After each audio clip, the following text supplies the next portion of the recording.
ప్రభునందు ప్రియులైన మీకందరికీ యేసుక్రీస్తు ప్రభువారి నామంలో శుభవందనాలు తెలియజేస్తూ ఉన్నాం. ఎడారిలో సెలయేర్లు అనే దిన ధ్యానం కొరకై స్వాగతం. నవంబరు 26. కాలేబు ఆమెను చూచి నీకేమి కావాలినని ఆమెను అడిగెను. అందుకామె నాకు దీవెన దయచేయము, నీవు నాకు దక్షిణ భూమి ఇచ్చి ఉన్నావు గనక నీటి మణుగులను నాకు దయచేయమనగా అతడు ఆమెకు మెరక మడుగులను పల్లపు మడుగులను ఇచ్చెను. యెహోషువ గ్రంథం 15:18-19 వచనాలు.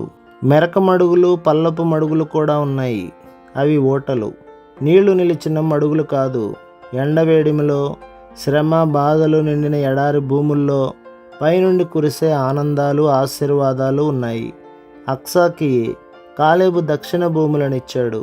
దానిలో ఎండ ఎప్పుడూ మార్చేస్తూ ఉంటుంది, కానీ కొండల్లో నుంచి ఎండిపోని సెలయేళ్లు వస్తున్నాయి. అవి దేశమంతటిని చల్లార్చి సారవంతంగా చేస్తున్నాయి. జీవితపు పల్లపు భూముల్లో ప్రవాహాలుంటాయి. కఠినమైన ప్రదేశాల్లో, ఎడారుల్లో, ఒంటరి ప్రాంతాల్లో ఇవి ఉంటాయి. మనం ఎక్కడ ఉన్నా ఈ మెరక మడుగుల్ని ఉపయోగించుకోవచ్చు. కనాను పర్వతాల్లో అబ్రహాము వాటిని కనుగొన్నాడు. మిద్యాను కొండల్లో మోషేకి అవి కనిపించాయి.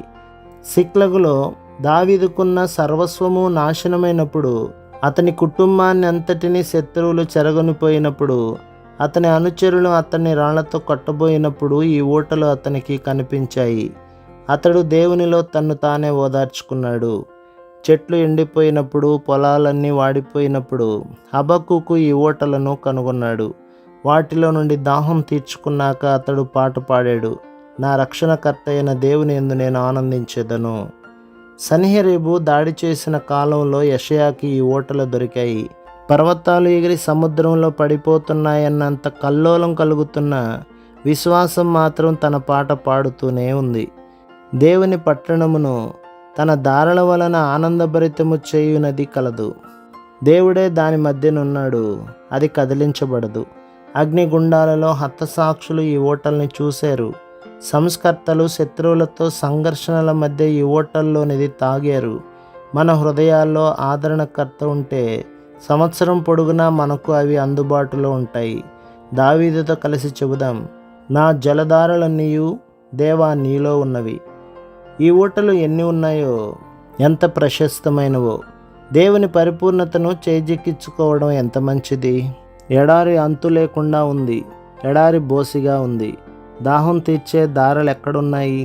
తుఫానికి ఆశ్రయం ఎక్కడ ఉంది? ఎడారి చాలా ఒంటరి ప్రదేశం, ఆదరించే మాటలు వినబడని దేశం. నా మనసుని ఆహ్లాదపరిచి ఓదార్చేవారు కనబడని ప్రదేశం. భూగర్భంలో దాగిన ఊటల సవడి గలగలా వినబడింది. పచ్చని చెట్లు, పాడే పక్షులు ఆ ప్రాంతమంతా నిండాయి. మృదువుగా వినిపించిందో స్వరం. కంగారు పడ్డావెందుకు? రేపేం జరుగుతుందోనని దిగులెందుకు? తండ్రికి తెలియదా నీకు కావలసిన సర్వం? ప్రభు మిమ్మును, మీ కుటుంబమును, మీ సంఘమును దీవించి ఆశీర్వదించునుగాక. ఆమేన్.